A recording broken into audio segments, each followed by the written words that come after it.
مولاي صل وسلم دائما ابدا على حبيبي. اگر اب کوئی یہ کہے کہ نہیں ہم صرف اتنا ہی کریں گے، اولیاء کرام کا تذکرہ نہیں کریں گے، تو نماز میں سورہ فاتحہ پڑھنا ہی ترک کر دو، اس لیے کہ نماز میں ہم ایاک نعبد و ایاک نستعین، یا اللہ تیری ہی عبادت اور تجھی سے مدد طلب کرتے ہیں. مدد تو اللہ ہی سے طلب کرتے ہیں، یہ ہم روزانہ کتنی مرتبہ کہتے ہیں، لیکن اس کے جواب میں اللہ نے کیا فرمایا؟ میری مدد چاہتے ہو، اہدنا الصراط المستقیم، نیک بندوں کے راستے پر چلنے کی دعا کرو، یا اللہ مجھے سیدھی راہ پر چلا. کون سا راستہ؟ جن پر تو نے انعام فرمایا. کن پر انعام فرمایا؟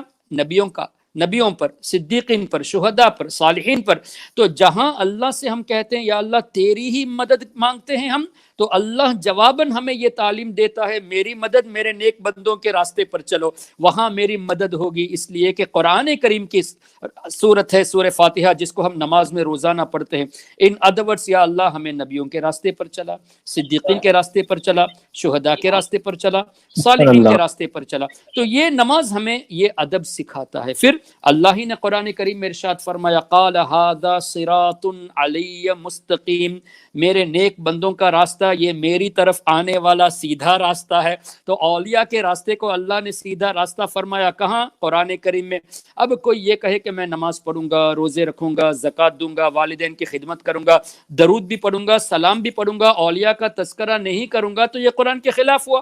اس لیے کہ اولیاء کی اتباع کا اللہ نے ہمیں حکم فرمایا اتبع سبیل من اناب الی، میرے نیک بندوں کی اتباع کرو، میرے نیک بندے جس راہ پر ہے اس راہ کی اتباع کرو. اتبع سبیل من اناب الی، ان کی اتباع کرو جو میری راہ پر ہے. یعنی اتباع کا لفظ قرآن کریم میں ہے. اب مجھے بتائیے، ابھی مولانا اسلم صاحب نے بزرگان دین کا واقعہ پیش فرمایا، اس سے کیا پتہ چلا؟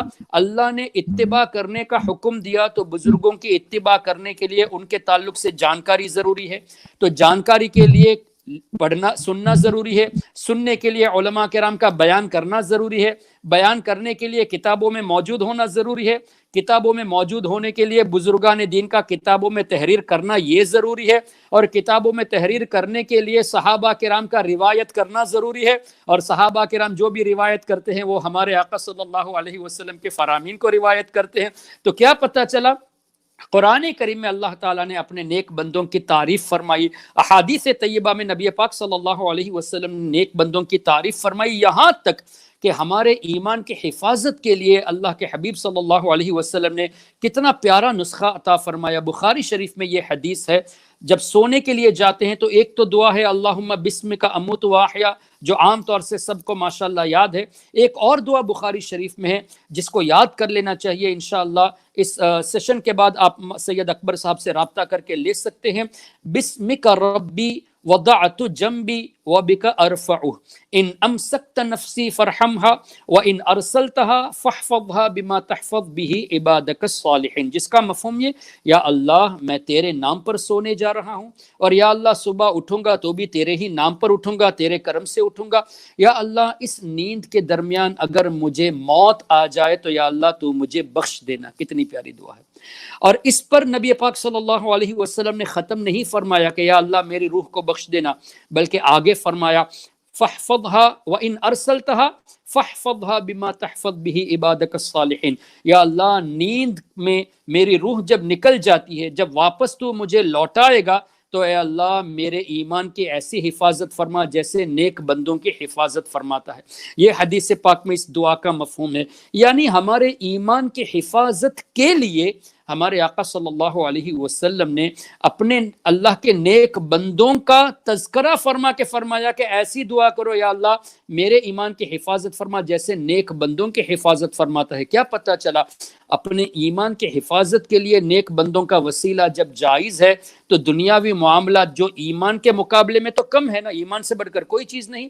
آدمی غریب سے غریب رہے، ایمان کی حالت میں دنیا سے جائے گا تو اس سے بڑھ کر کوئی امیر نہیں ہے، اور امیر سے امیر رہے، اللہ نہ کرے دنیا سے جاتے وقت ایمان نہیں تو کچھ بھی نہیں ہے.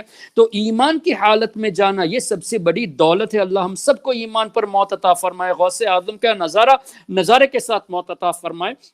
تو موت کے وقت، موت یعنی ایمان کے لیے بزرگوں کے وسیلے سے دعا کرنا یہ جائز، تو دنیاوی چیزیں اللہ کے نیک بندوں کے وسیلے سے مانگنا یہ کہاں سے ناجائز؟ اور پھر قرآن کریم، اس لیے کہ کچھ لوگ حدیثوں کو ضعیف اور موضوع کہہ دیں گے، اپنے مزاج کے خلاف ہوگا، تو ظاہر ہے وہ اپنا مزاج سیلف ڈیزائرز فالو کرنے والے ہیں، ان کو حدیث سے کیا مطلب؟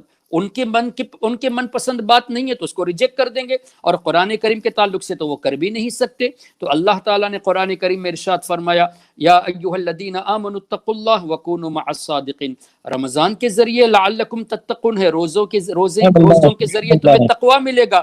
اب روزوں کے ذریعے تقوی دار تو بن جاؤ گے، لیکن اس کی حفاظت کرنے کے لیے میرے نیک بندوں کے ساتھ ہو جاؤ۔ تو نیک بندوں کے ساتھ رہنے سے انشاءاللہ ہمارے ایمان و عقیدے کی حفاظت ہوگی۔ یہی ایک بہت بڑی چیز ہے اللہ کے فضل سے، اللہ کی عنایت، اللہ کے فضل سے، اپنے حبیب صلی اللہ علیہ وسلم کے توسل سے، کہ ہم الحمدللہ ہم اہل سنت و جماعت یہ بزرگوں کے نقش قدم پر جو چلتے ہیں، یہ ہمارے اوپر اللہ کا بہت بڑا کرم ہے اس کے حبیب پاک صلی اللہ علیہ وسلم کے وسیلے سے۔ اور جو لوگ اس سے دور ہے انہیں اپنے ایمان کی فکر کرنی چاہیے کہ اللہ نے ان کے دلوں میں محبت ان لوگوں کی نہیں رکھی جن سے اللہ محبت فرماتا ہے، اور ہم سنیوں کو اللہ کا مزید شکر ادا کرنا چاہیے کہ اے اللہ تو جن سے محبت فرماتا ہے ان کی محبت ہمارے دلوں میں تو نے ڈال دی۔ ہم جو تجھ سے دعا کرتے ہیں نماز میں، تو نے ہماری دعا کو قبول فرمایا، تبھی تو نیک بندوں کے راستے پر چلتے ہیں۔ تو یہ اللہ کا کتنا بڑا احسان کہ ہماری دعا قبول ہوتی ہے نماز میں، یعنی ہم گنہگار سے ہی اللہ اپنے حبیب کے صدقے میں ہماری نمازوں کو قبول فرماتا ہے، تبھی تو نیک بندوں کے راستے پر ہے۔ اور یہ 1000 نہیں لاکھ رکعتیں پڑھ لے، اگر یہ نیک بندوں کے راستے سے دوری اختیار کرتے ہیں، دوسروں کو بھی دور کرتے ہیں، تو اس کا مطلب جو نماز میں مانگتے ہیں اس کے خلاف کرتے ہیں، اور اس کا مطلب یہ بھی ہوا کہ نماز میں ان کی دعا قبول نہیں ہے، یعنی ان کی نماز قبول نہیں ہے۔ وہ اگر چاہتے ہیں کہ ان کی نماز قبول ہو تو اب بھی وقت ہے، سچے دل سے توبہ کر لے اور اہل سنت و جماعت کے سچے عقیدے پر آ جائے، بزرگوں کے نقش قدم پر چلے، علماء اہل سنت کی پیروی کرے، مشائخین کے گائیڈنس پہ وہ اپنا دین سیکھے، اپنی دنیا کو بھی سنوارے۔ انشاءاللہ ہماری دنیا بھی کامیاب رہے گی، قبر والی زندگی بھی انشاءاللہ کامیاب رہے گی، اور حشر میں ان نیک بندوں کے ساتھ ہمارا حشر ہوگا تو اس سے بڑھ کر کچھ بھی نہیں۔